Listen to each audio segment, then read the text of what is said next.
los demás. La vida te pone en el lugar que demonios le hizo degradar. Los fantasmas le rodeaban. Él fue presa de la enfermedad mucho antes de abrir la boca. En su casa reinaba la infelicidad, la pobreza la derrota.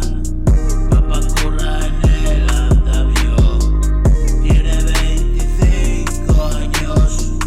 Mamá cuida del pequeño, es un tesoro del cielo.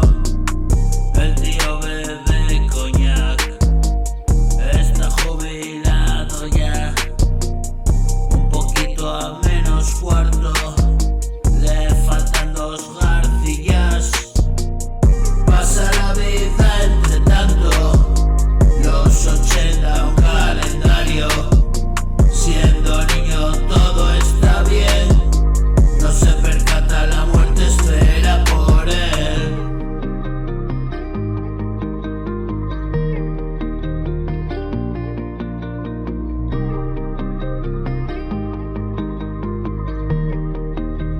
Fire zone.